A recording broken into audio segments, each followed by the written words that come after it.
This is not the smartest guys in the room. Let's hear you, Tom. What's going on, buddy? How are you?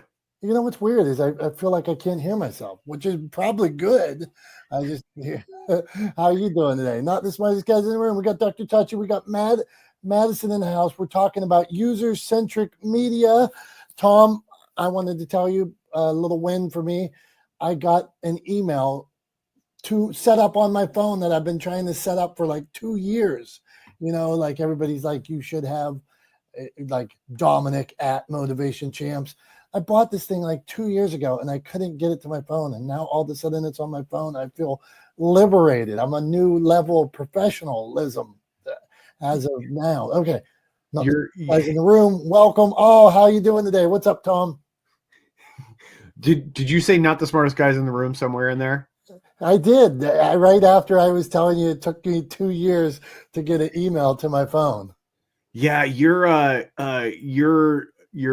Ludditude, Ludditeness, Ludditude. I like Ludditude. I don't think that's a real word, but I kind of like it. But never ceases to amaze me.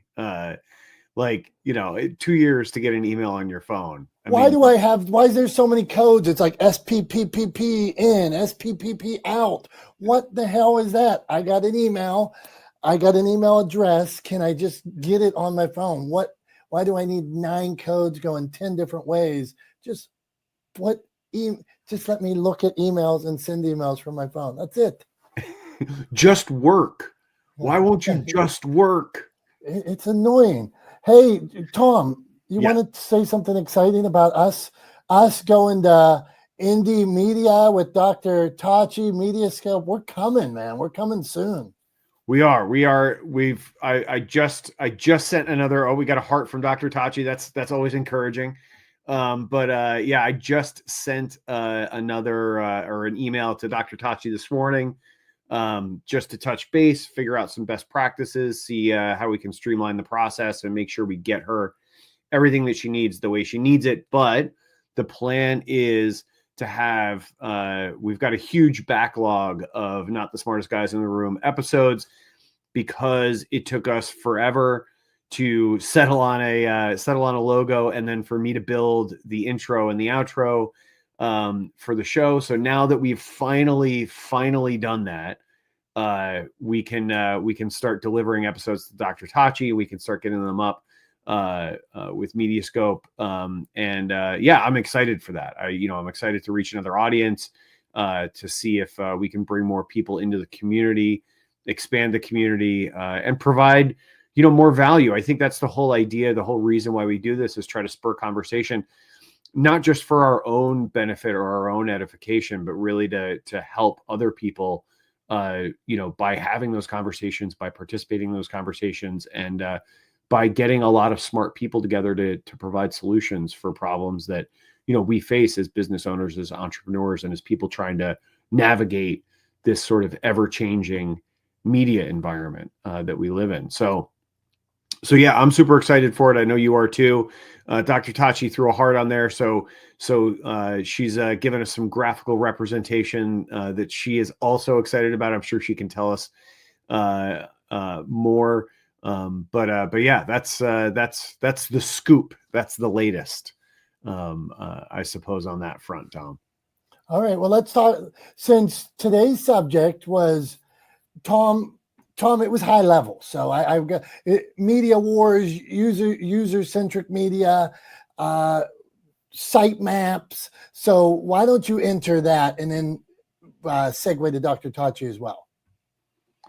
Okay, will do. So I'm just going to because I want to have some reference in front of me. I'm just moving a window around here on my screen so I can actually see what I'm talking about. So there's a guy on LinkedIn that I've followed for a while. I don't know if he pronounces his name Shapiro or Shapiro. But anyway, it's this guy, Evan. I'm going to say Shapiro because that's what makes sense to me, but hopefully I'm right about it. But this guy, Evan Shapiro, he comes from the entertainment world. He comes from sort of big media, the studio industry in the entertainment space. And he left that space. He got downsized a number of years ago, lost his job at a big studio. And then started, kind of teaching and talking about the media industry. And he started doing this thing. He started referring to himself as a media cartographer. And he started creating this map. He originally created it for a course that he was teaching about media, where basically it's a 16 by 9 screen, right? If you can picture that, imagine that. And I encourage people to Google this. He's got a Substack. You can find him, and you can find him on LinkedIn. But he basically has made this map, and on the map are a whole bunch of circles, right? And those circles represent different sort of media and tech companies that are involved in media and their sort of market cap, right? The size of the companies, what they're valued at, what they're worth. And this map of the media universe, as he calls it, really kind of caught on. It ended up getting published, and it sort of became a thing unto itself. And he regularly updates it multiple times a year, over the course of the last several years since he started doing this, I think in 2022, if I'm not mistaken. What's really interesting to me about it is he recently published an article on his Substack where he's talking about big tech, like having had taken over the media ecosystem, right? Where you have Apple and Facebook, Meta, right? Amazon, all these big tech companies really playing a huge role in media, and holding some of the Microsoft, also holding some of the largest market caps of any companies associated in media, market caps that end in a T instead of a B, right? Like multiple trillion-dollar companies. And what you've seen since that started to happen in the kind of the early 2020s, or the late 2010s, what you've seen is a shift from traditional broadcast media, cable television, legacy media, as you often hear it referred to nowadays, towards digital media or streaming media or online media, right? And we've gotten to a point, and that was kind of when the streaming war started about 3-4 years ago, when the really kind of started to kick in, became clear that streaming was sort of the way of the future, that it was the direction that everybody was moving in. And now we're at a point, he just published an updated map, and in this article talks about how we're at a point where he says the streaming wars are over. Like the streaming wars are done. Netflix won. Period. End of story. Netflix's market cap is now greater than the market cap of Comcast, Disney, Fox, Paramount, and Discovery, Warner Brothers put together, right? So Netflix won the streaming wars. The streaming wars are over, and now the shift is, now the focus is on user-centric media, user-centric content, where it's really the big focus, and what he thinks will be the winners sort of moving forward in media are the folks who are focused on delivering for their audiences, primarily as the focus, right? So they're companies that really take that sort of audience first approach. And that also gives entree to the market for smaller companies to play a role in this user-centric media world, for smaller companies to get involved and to start producing content for their audiences, right? For businesses and brands to sort of become content production studios in and of themselves.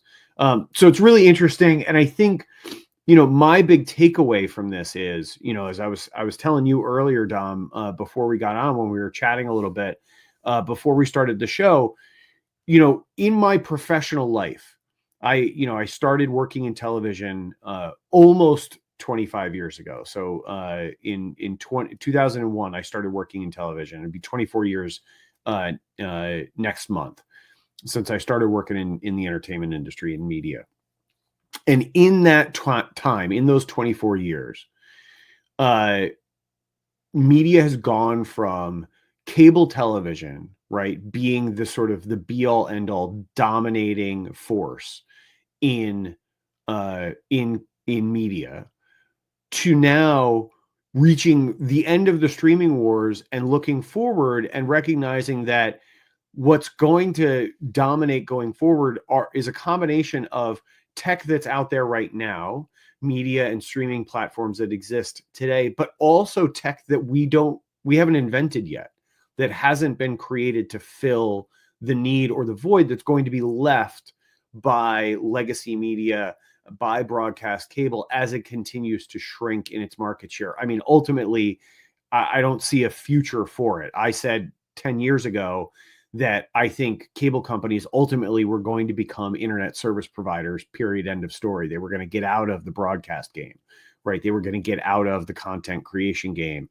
and they were just going to become internet service providers. I've been saying that for 10 years, and I think that still holds true. So what I'm curious to see is what's coming up and what's next. And I think the big lesson is remain nimble, be adaptable, be willing to adapt and embrace new technologies as they come forward, because this ever-changing media landscape is not going to stop changing, right? Where we are now with streaming platforms is not the end, right? Where we are now with the democratization of media creation through platforms like YouTube is not the end, right? So I'm curious to see what's coming next, and I'm excited to adapt and adopt new technology. So that's kind of where my head's at. That's what I'm thinking about today. But I just wanted to share that, kind of kick the conversation off there. I'm sure you have something to add to that, and I would almost guarantee that Dr. Tachi has some thoughts on the subject. So, what do you think, Dom? This is exciting. When you sent me the email, first I'm like, Tom, I don't want to talk about trade wars and tariffs, and I'm like, what the hell are you trying to get us into? And then you're like, read closer, and then I read closer, and I thought, wow, this is the center of everything I do, like content output, control content, get inspiration out to the world as many different ways as you can. As many different ways. Let the user choose. That's really what I think the conversation for me comes down to. User choice. User might say, like, if I want inspiration, positivity, smiles, content that elevates humanity, user might like not the smartest guys in the room. They might hate not the smartest guys in the room. It's okay. Well, then I'm going to give you a different option. I'm going to give you a book from Sonia Chand, a book from Debbie Griffiths, a different piece of content with a dog chasing its tail, all different types of content. You can choose which one you like, but our output's going to be high. Julie and me interviewed James Orsini, head of startups with VaynerMedia yesterday, and his was one of the things he talked about was social at the center of your marketing, social at the center of integrated marketing. It all starts there, rather than 30 years ago. Me and Tom were talking, like 30 years ago, you wanted to buy this time slot to have your ad or your show on here. Well, now low cost attention means the lowest cost attention might be starting a podcast, it might be being on a podcast, it might be sharing something that goes viral. So we need to hear from Dr. Tachi. Go on, Tom. I just want to say one thing in response to what you're talking about there with the social first kind of approach that VaynerMedia takes. What's interesting to me about that is not just that it's the sort of low-hanging fruit, that it's the least expensive kind of entry point, right? What the other thing that really comes to mind is that it is a very user-centric approach. Like, if you think about it, for brands or businesses, where do they communicate with their community the most, other than through direct interactions, through customer service and things like that, right? Where do they have the most connection and conversation, right? Two-way conversation with their community? It's on social media, right? So it's a very user-centric approach to say, hey, let's start on social. Let's start where the community is and then bring them to someplace else, right? And find other ways to reach them and other ways to touch their lives. But like, let's start where we know we can have a conversation with that community. So I think I just wanted to throw that in. I think that's an interesting approach, and probably one that they've found tremendous value in. Fair enough. Okay, now we've talked enough. Dr. Tachi, what say you on this subject? This is your space. First of all, this is how I know I'm in the right field, because I got so exhilarated listening to the two of you talk. I was like, yes, I mean, nobody else in my sphere may seem to give a damn, but I give a damn. And I love all of this. So thank you for talking about this today. 100% agree with both of you. And you know, I've been saying this for a while now, the future is indie. So when we go back to looking at how cable was so pervasive. First of all, broadcast legacy media was so pervasive. Then cable was the thing, and nobody thought that this was going to go away.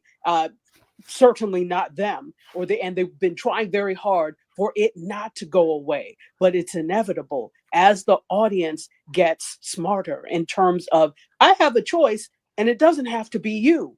And we've now gotten our hands on tools that allows all of us to be creators in some way, shape, or form. Social has gotten even more pervasive because now I don't need you to be a go-between. I can go direct to consumer, right? In a sense, with my great content that goes straight to my audience. So that goes, directly to this user-centric media and this audience-centered approach, where the audience is the first thing you think about. You're creating content, for you, yes, but you really are creating this for them, because you don't have a an audience without them. You don't have anybody to listen to you without them. So 100%. And so I think if we're looking futuristically, definitely Tom is 100% correct. There are things out there that are in development and exist, but not on a mass medium scale yet, that we have yet to encounter, that will probably be in tandem to or take the place of all the things that we see. So it's definitely very exciting. It's a very exciting time. And one other thing to the social aspect of this, we're even seeing as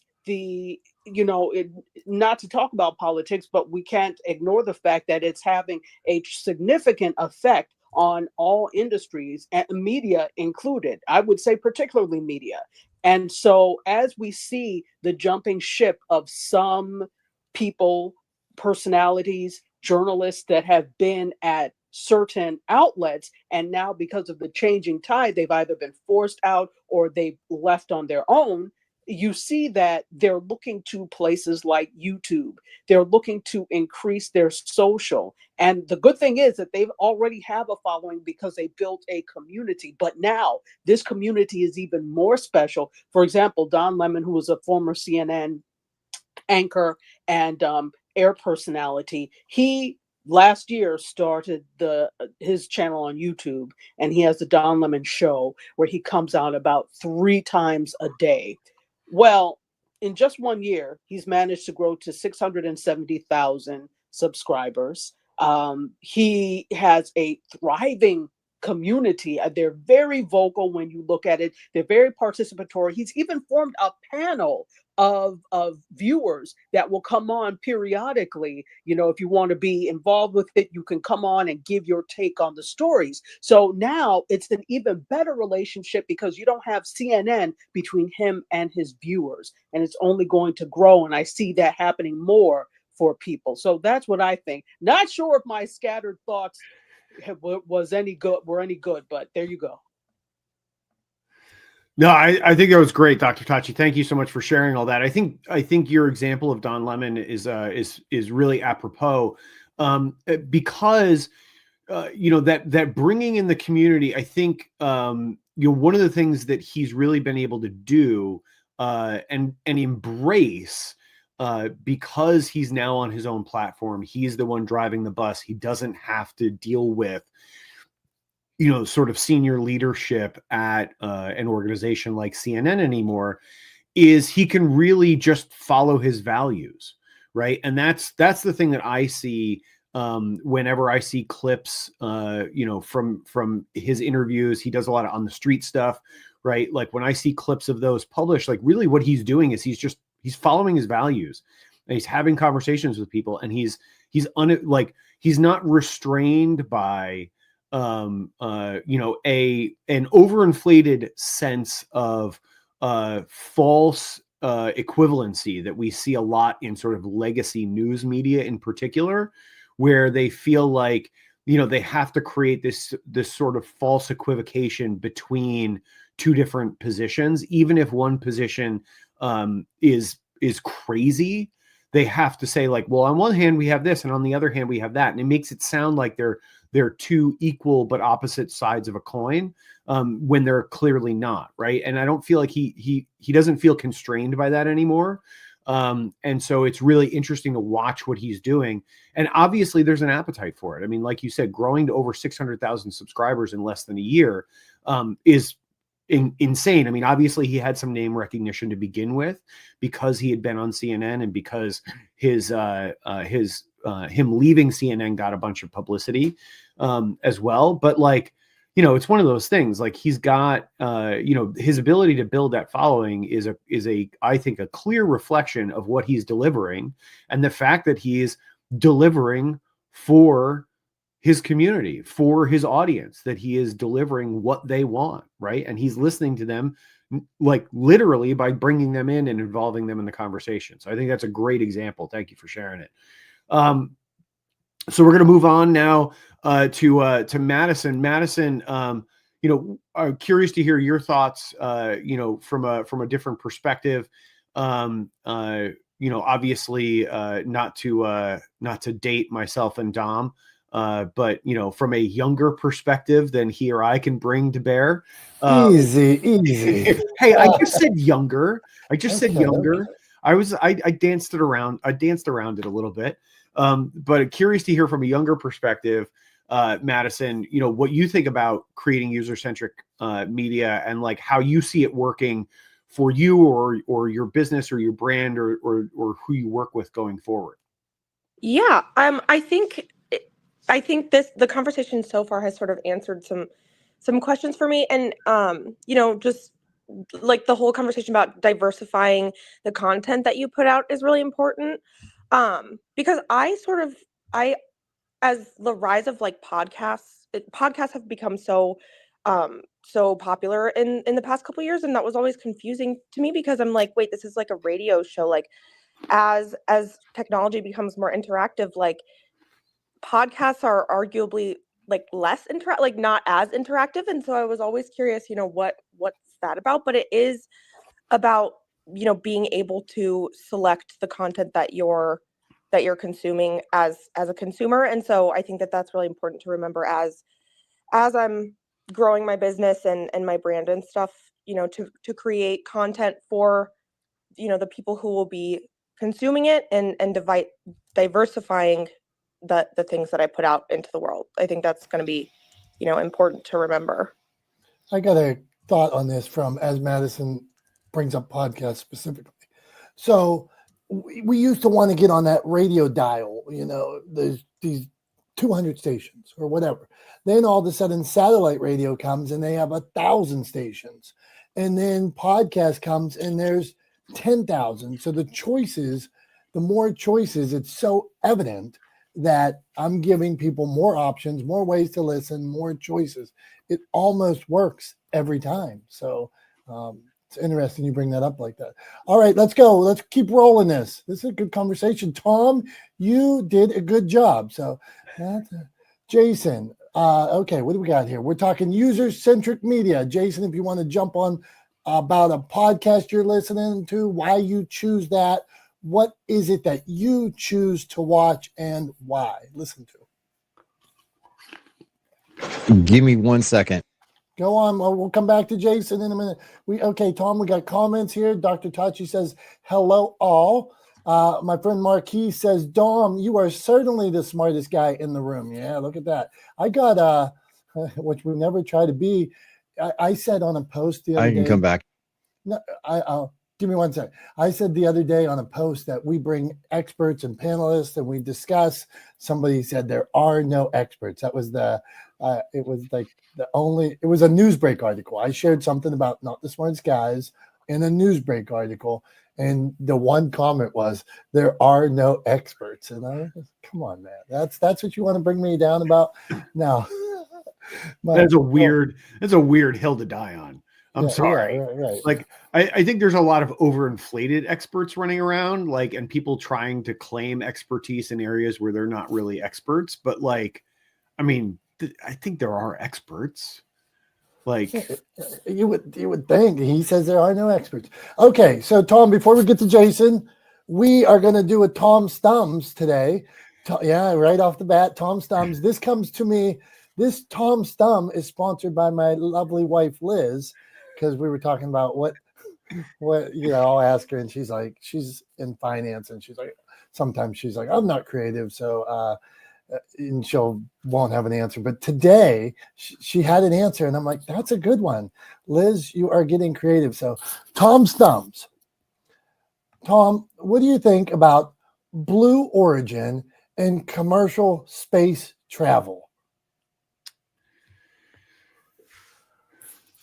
So I think where it stands right now, and I understand that we are on a sort of progression of commercial space travel.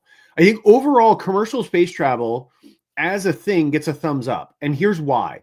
Because I think in the near-term application of it is that if we devise systems that make it safe, repeatable, and affordable, right, through the experimentation that we're kind of going through right now, where billionaires are spending crazy money to go into, low Earth orbit for a very short period of time, or just kind of break out of the atmosphere barely for a short period of time. If that experimentation leads to low Earth orbit space travel, kind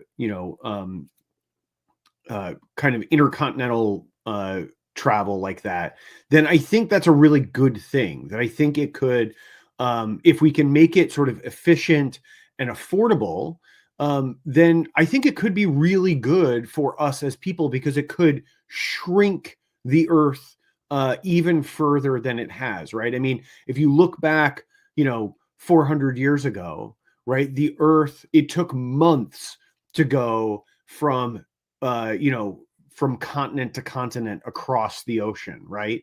It took a year or more to kind of circumnavigate the globe the first time it was done. It was a very, very sort of big place in terms of how long it took to get from point to point. Obviously, in the last 120, 150 years, that space has shrunk significantly. That time has shrunk significantly. And so the world has gotten smaller, right? Which also has meant and has fostered better collaboration amongst people from different backgrounds, from diverse sets of experiences. And I think that's a good thing, right? I think that is beneficial, right? I mean, to use a term that I think is, I don't know, maybe overplayed, however you want to say it, like, I'm a lifelong learner. Right. And so, like, I love learning. I love experiencing new things. When Dr. Tachi shares some of her culture with us, talking about jollof rice, right? Like, I love that kind of stuff. I love learning about those things. I love learning about other people's experiences and the ways other people see the world. It's really interesting to me. And so to my way of thinking, if we can shrink the world even further, if we can go from from New York, like here's an example. I used to travel a lot for work. And I have many times taken a direct flight from New York to Hong Kong to travel for work, right? That is a brutal plane ride. Just to let you guys know, it's about 17 hours that you're on the plane, right? So it is a long time in a metal tube with a bunch of strangers, right? Cramped in a seat, uncomfortable, having to get up and walk around. It's a whole thing, right?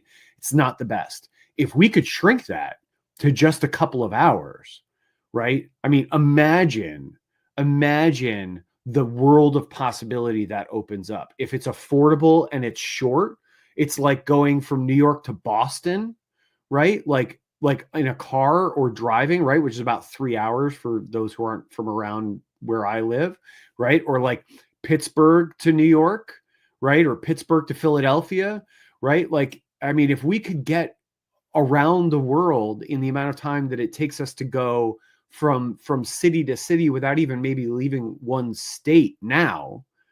I mean, that would be incredibly valuable, and I think good for humankind. So I it's maybe a little bit counterintuitive, and I'm not giving it a thumbs up for where it is right now. I'm giving it a thumbs up for where I hope it goes, where I hope it ends up. But for today, space travel, the commercialization of space travel, I give a thumbs up. Tom, that's 2 weeks in a row with a thumbs up. Well done for you.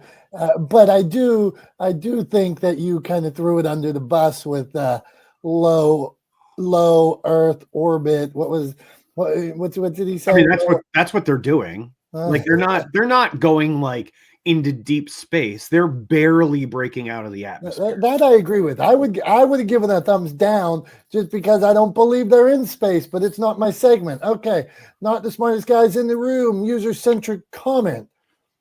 Jason, we are back to you. So I will say I'm sidebarring here just because we get some good comments.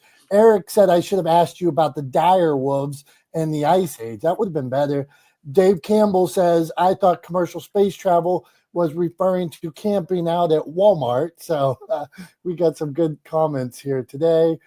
Dave could be right. Okay, Jason, on to you. What say you, my friend? As far as space travel or where you guys started out with the room? You better. Tom is shaking his head. He wants us back on user-centric media. What do you got for us? No space travel for you. So what is user-centric? Like, give it to me in layman's. Give me a more lamer term than that, because I'm sorry if I have to search the dictionary. I don't know what it is. You selecting the content you want. So rather than having to choose, rather than somebody telling you can go on TikTok and search for exactly what you want. You can go on Netflix and search for 600 shows. If I want to see about Winston Churchill today, I don't have to go to a TV guide and see the 4 channels that were on. So we are seeing user-centric media is the new dog in town. How's that, Tom? Well, and I would just add on to that, Dom. Like, yes, it's the sort of proliferation of choice that we have in the media that we consume, but also for content creators, right? And this is, I think most of the people here or on stage create content of some variety, right? And almost everybody does create some kind of content, right? Through social media or other modalities. So the question, Jason, is like, user-centric media, like, are you creating content for your audience, or like, are you creating content for you? And the way forward, the argument was that that what we're entering now is really an era where creating content for your audience, that is audience first, audience focused, user, right? That's the audience, is the user-centric. That's the way forward. So the question is either A, what are you doing to create that kind of content? Or B, where are you seeing that content show up for you as a consumer? Well, that's 2 different questions. I mean, completely 2 different questions, because if you that's look why I at gave you an A or a B. Yeah, that's trying to make quadrants of a choice, and I'm not going to work with that. Sorry, but because and we don't work with our attention that way, and I'll tell you why. Because you are fed so many things per day, but how many thoughts in your mindset are going to search for your interest field? And then when it comes to making content, of course, the media's preached to you need to niche yourself. You need to niche your subject matter. And I'm kind of like, you know what? That way of thinking can sustain and can make it consistent for somebody else to follow. But is the question, do you want to be funded? So it goes towards, are you doing this for yourself or doing it for others? I think that what we've been given and we have the ability to make for ourselves, and we are making for an industry, is your interest field. Like, okay, for example, I do man-to-man, and I'm still working on that brand. It's taken me a while, but you know what I didn't know, if I go into that niche where it's really self-development and male-centric development, What do I need? What are the bases that I need? I can't just go into it with like, well, I'm going through these struggles as a man. I need to be able to give, a producer and director's view to see, this is what people are interested in. But then I have all other interests that are not just about the mental health about men, but like, where do men go search for their happiness and other things? So I can really pivot and tree out a lot of different interests. So I make it, yes, for myself, number one. I will call it for every time, and whether I have a lot of viewers or not, it's interesting when I'm interested and when someone else wants to tune into it. But it's also interesting that there are more people in that field to do it as well. So you can go and try to make for that specific, but I feel like we need to creatively expand outside of that. I mean, yes, it's important to have a niche or a category, but I've heard too many podcast prophets, and I've been one, and I've just kind of recanted on my own and just saying like, look, go where you really further yourself, where you are enriched.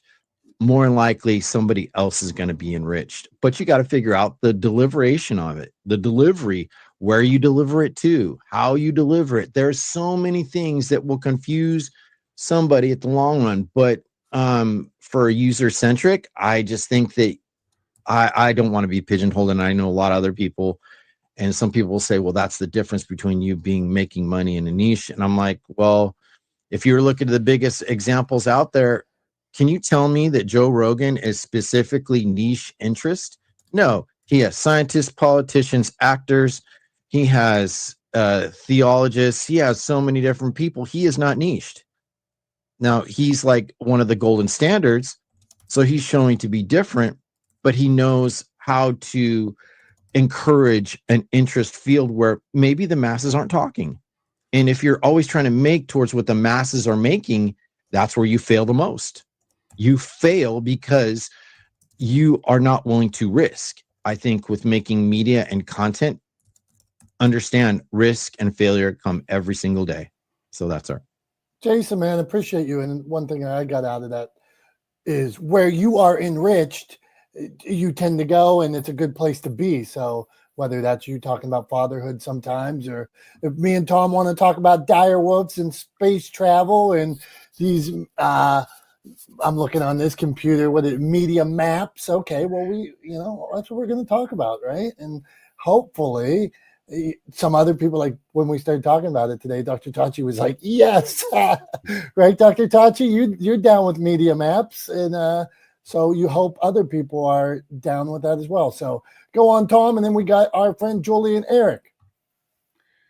Yeah, I mean, I think I totally get what you're saying, Jason. And look, I've pushed back against this idea of niching down as well. But I don't think creating user-centric content is niching down, really. It's not picking a super narrow focus. It could be anything that your community is interested in, or the kinds of people that you want in your community could be interested in. So I would argue that actually part of the reason why Joe Rogan is as popular, or has been as popular as he's been, why his podcast has so many followers, is because he's curious, and his listeners are also curious. And they're curious about the guests that he has on, and they like a variety of different things.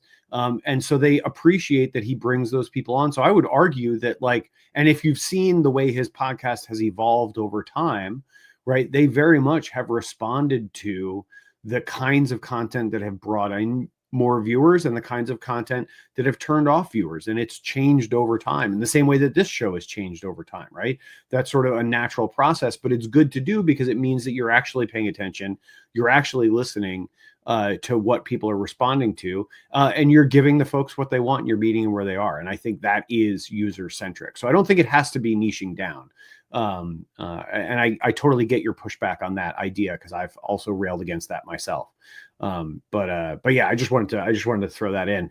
I think we're up next in on my screen, and up next is Julie. Is that correct, Dom? Yeah, that's just Julie. Just so tell us about yesterday. Me and Julie interviewed James Orsini for our podcast, and he's the president of Startup for VaynerMedia. So, Julie, you want to talk a little about some of his points and just like, here's a guy that's doing this at a high level, the largest level. And I mean, he was in this space. So, Julie, can you speak to that? Well, I mean, thanks, Tom. Thanks, Tom. Thanks, the esteemed panel here. And it was really interesting to listen to him because the way they've built out VaynerX, which is the umbrella company for all Vaynerchuk brands, basically, is Gary had an idea. He said he wanted to, what was it, Tom? I'm making up a number, like reach 4 million people, da da da. And then he left it on the table for his team, his senior leaders to figure out how to do it. And I think Gary does it in such a way he knows he understands the power of every single platform he's on and knows whose audience is. And it is also one thing I thought of is the power of analytics and understanding your user experience of your consumers, and then really researching that and innovating how you reach out to each single consumer, if that makes sense. It's probably not as eloquent as Dom would say. Recap. Fair, Julie, fair. So in your own branding marketing, is user-centric something that matters to you? Do you change it up to try to get to different people, or is it all the same type of content every time? I try to be very responsive to what my consumers are looking for. And I see a lot of people, and I can learn lessons from watching a lot of other people who are putting out media or content that has nothing to do with their brand. Like, I know Dom knows who I'm talking about, like political brands or smart ass jokes or something like that, that has nothing to do with your brand. So I really do try to stay focused. Every once in a while, I'll throw up a picture of like a personal picture, which people tend to really love those. But you have the tools right now to go on Meta or LinkedIn and to figure out who likes what, and really doing a deep curative dive in terms of your output of content. That's all I got, guys. Okay, Julie, fair enough. Okay, we hold on here. So I appreciate Julie. Okay, let's see here. Dr. Tachi, I'm just going back to the comments here. We got comments there. Dr. Tachi says it's really just the edge of space. Eric said we tried a Concorde jet. Where is it today? Okay, Jason wants to ask a question. So Jason, we're going to get in. Jason, Tom agreed with you, so I don't think you're going to be able to beat Tom up today, but we like that when we don't mind when Tom gets hate. It's good for our clips. Our clips of Tom getting hate are going to get, that's how I'm going to go viral.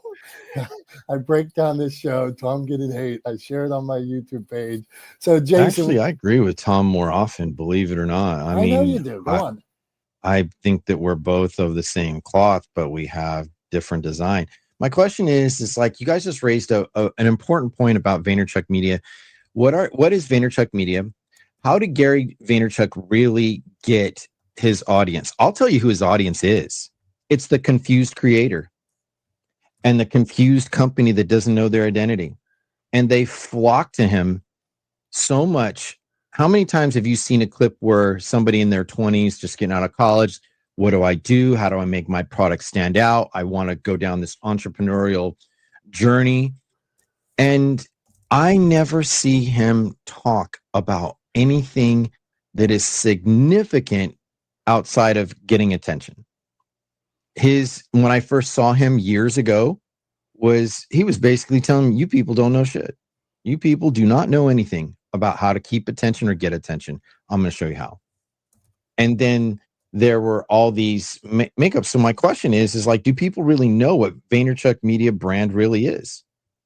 You know, and I've read a few of his books, but the question is do people understand that his brand? You think he has a confusing brand, Jason? No, not a confusing brand. His brand is preaching to the confused creator. Okay. So does he need to tell you more than that? I mean, so then it just spans out from there. So first, he has a personal brand. So all of us have a personal brand, and he built his personal brand for 10 years and then got into teaching businesses and small businesses how to use the same tools and techniques that he used to get low cost attention for 10 years and blow up, and that he did at wine libraries and all that kind of stuff like that. But I think that's the crux of the business. He was able to use low cost media, camera in his face, and now he's teaching businesses how to do it. Tom, on to you, on to Eric, and then on to Alf. What do you get? Alf, okay, go on. Aleph, I would say, not Alf. I don't think he's I don't think he's an alien who eats cats that just joined. Well, we're coming to him and he can pronounce that, and I hope he says it's Alf. So I mean, maybe the E is silent, but I doubt it. E's aren't often silent. I'm gonna say Aleph. Sorry to tell you, Tom, Dominic is right. I am an episode of Alf. Yes, thank you. Hey! Man, let's clip this. He sure wanted to make me look bad. Alf, we appreciate you being here. You are a good man. In a minute, I'm reading this guy's whole bio because I can tell he is a man of the people. He is his educated soul. He is successful. So on to Tom, and then we're going to Eric. Well, I'm just kind of here. This is my first time here, guys, and welcome. I'm feeling really good. Thank you so much for welcoming me to the stage. I was kind of populating here just to be commenting if something pops up that I. Hey, hang out, my friend. We're glad you're here. Okay, so Eric, I'm skipping Tom because he was mean to me, so we're going right to Eric. No. I'm cutting in. Nice try, buddy. What do you got? Nice try. No, I was just gonna say, I think, like, actually, to me, like, the sort of the evolution of VaynerMedia makes a ton of sense, and it's a very sort of clear path to my way of thinking, right? Like, the whole thing started with Wine Library, right? And Gary's YouTube show, and what he did, because he didn't know how to do anything else, right, is he turned on a camera and he was himself, right? It was an experiment. It was in the early days of YouTube. Right. YouTube wasn't popular. He wasn't trying to build an audience. He wasn't trying to be a YouTuber. He just thought, hey, here's a way that I can make video content that maybe will reach some of our customers or maybe help us bring new customers into the store. And he didn't know how to do anything other than be his authentic self. And so that's exactly what he did. He went on YouTube, he turned the camera on himself, and he started doing wine tastings. And he was just authentic, 100% authentic. And it worked. It gained a lot of traction. He saw how much traction it gained. It started bringing in a lot of business to the wine shop. He ended up buying his father out of the wine shop and taking that over. And then over time, he built a huge following on social media off of his initial success on YouTube. And then ultimately, he saw what he had done for himself was repeatable and scalable and buildable for other brands and other businesses. He said, hey, if I can do this for me, I can do it for other people too. And so that was the sort of genesis of VaynerMedia, I think, and if I'm understanding the timeline correctly, right? So, like, it makes a ton of sense to me. And I would say it has always been sort of a user-centric approach, right? It has always been, because social media and YouTube is all about, like, it's very clear. If you're doing something people like, they subscribe, they follow you, and more people subscribe and follow you. If you're not doing something that people like, then they don't, right? Like, so it makes sense, that they've always kind of followed this user-centric approach, because that's how Gary started the whole thing to begin with. So I just wanted to throw that out there to kind of back up what Jason and Julie were talking about. Anyway, Eric, on to you. I hear what you're saying about the Concorde. I think what they failed to do with the Concorde was make it affordable and convenient, and accessible and efficient. So I think that's probably was the downfall of the Concorde. But anyway, would love to hear your thoughts on user-centric content and user-centric media, and how you approach either creating content that's focused on the user first, or consuming content that you find appealing to you as a consumer. So I must be the most confused guy in the room, because we already have it. I mean, I go to Siri Siri radio, and it's like, do you want to listen to country 105? Do you want to listen to Taylor Swift's playlist 107? Or I turn on my TV and HGTV's there, or DYI TV, or News TV. So it's already existing for the consumer. So why would I swim against the current if it's already working and selling? Wouldn't I just amplify my mic in the stream that I want to swim in order to gain the business that I want? Because I'm too old to create a new wheel and see if it works. Well, If the hold on. game is about making impact and money, I'm going to go where it's already happening. Who's disagreeing with that, Eric? I think people are saying that play in the Facebook, play in the YouTube, play wherever. What do you think? Tom's disagreeing with you, or what are you saying? No, I'm just saying if it's from a business perspective, I'm not creating anything new. If it's for an experimental or a discovery or a personal interest, like I wonder how this would play out. That's a different conversation. But when I create, and it's even getting smaller. My niche is like getting super tight because I don't need 100,000 people. I need like 100 people willing to pay me $100,000 a year, and I'm good. Okay, So- gotcha. And this is interesting. So you're saying, and I'm not, so there doesn't have to be trial and error. You're saying niche down and hit the thing that's already working and do it 10 times better and more efficiently. Is that the thought process? Well, or just wear a different swimsuit in the pool. If everybody's, wearing two pieces, wear one. Like you can, and that's all that Gary Vaynerchuk did. He just started swearing more than anybody else on media, and he drew the attention to him. In theater, they say make sure they don't take your light, or make sure you stay in the light. That's really the objective: is how do you keep your voice louder than anybody else for the audience that you're seeking, not for everybody, but for the audience you're seeking in a way that holds them long enough for them to forget that anybody else exists. Fair play. I say I used to be in pharmaceuticals, and we was right time, right message, right messenger. And so meaning we'd go into the doctor, we'd have our little iPad with us, and we'd try to tell them about our drug. And that day, the doctor would kick us out. Next day, somebody else would go in. Doctor would kick them out. Then the third day, it was Friday at noon. They were the right person with the right message that day, and doctor would order the script. So my point being on Gary V, was he the right messenger at the right time he shared the message the right way? Yeah, for a lot of people.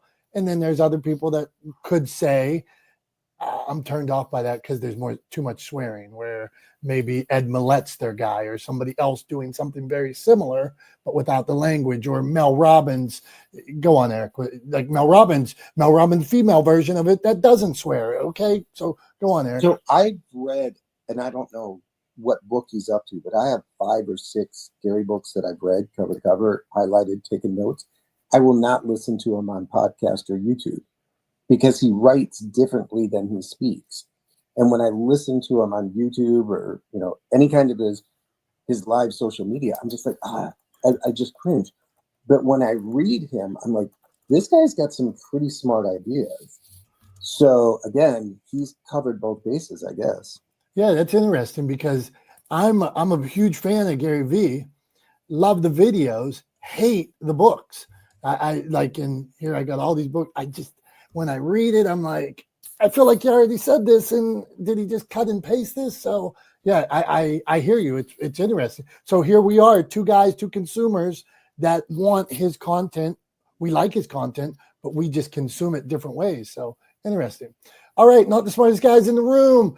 I should have asked about the dire wolf, like Eric said. That would have been funny. These freaky wolves that they're bringing back to life. I mean, that's weird. Now they're going to have these wolves. Anything we clone and bring back to life, I got to talk about this, Tom. Sorry, sidebarring. I almost want to cancel my show and tell. I almost wish you had mentioned. I almost wish that you had. I almost wish you had brought it up, just because I love listening to you say wolf. Because you wolf, have wolf. What the hell? What do you want to say? Will you just say woof? Wolf. What? WOLF. You don't say the L though. You say woof. Well, I don't know what you're talking about. Hey, Julie, if you're still here, what was that word the other day? WHALE. I have to spell it just because I know it's odd. Will? Yeah, right. You know, Will?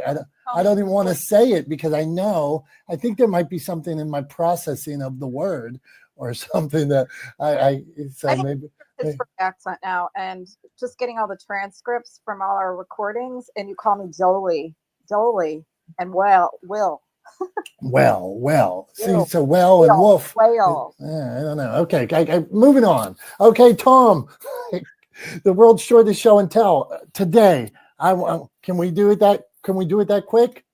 Yeah, let's do it. Let's do it real quick. That's all. We could have dropped the segment to talk about the wolf, but okay. Today I am going to show you my Stein boxing glove, and you see, I have a lot of things like that represent boxing and behind me, but this Stein boxing glove, it looks just like a glove. But the reason I want to tell you about this is because I was having a conversation with my daughter last night, and I said, I am not somebody I thought needed to defend themselves. And I'm not saying that you need to fight all the time. I'm not encouraging that. I'm saying sometimes in life, you have to step up and defend yourself. So I have a lot of boxing stuff around. And to me, that's what it means. Sometimes enough bullshit. It's time to defend yourself. You know, I'm not talking about starting fights all the time. I'm talking about defending yourself. But is this little Budweiser? And why is it Budweiser? I don't know. Boxing glove, cool or what? There you go, Tom. So, are you suggesting that you defend yourself by hitting somebody with that Stein? I'm saying that whatever, it could be words, it could be knowledge, it could be sometimes standing up for yourself or whatever, but I would never risk breaking this beautiful Stein.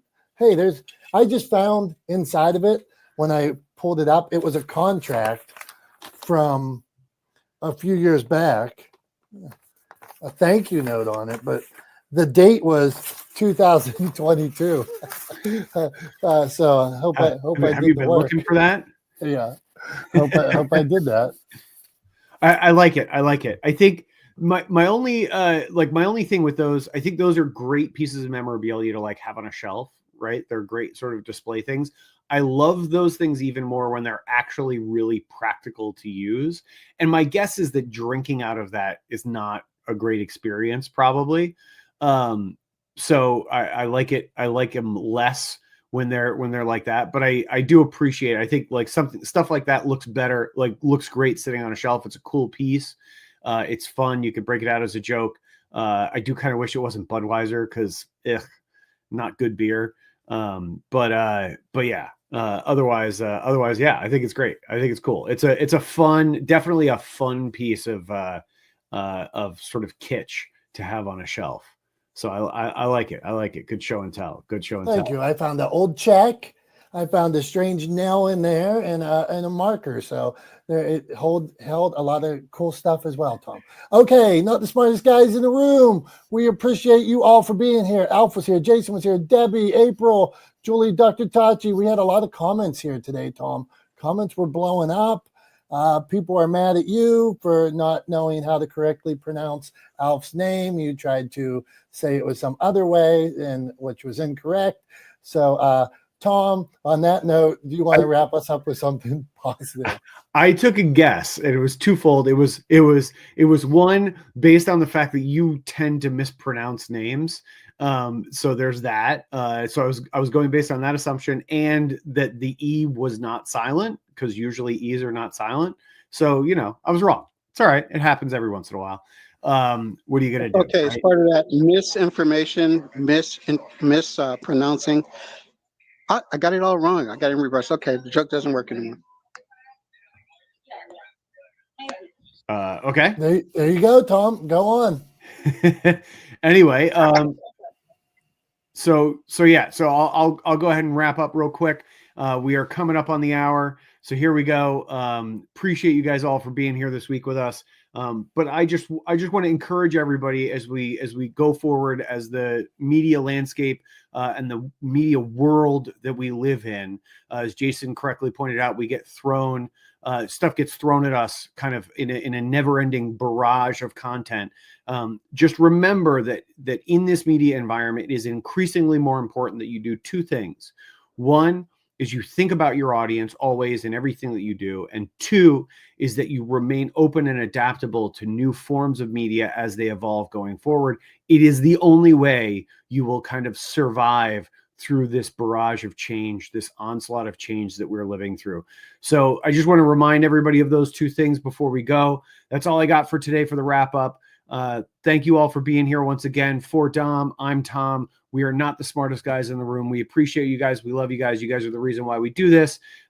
We are here every Wednesday morning at 9:30 a.m. Eastern time with Not the Smartest Guys in the Room. Until next Wednesday, have a great rest of your week and a great weekend. We love you. We appreciate you. Thanks so much. Bye-bye.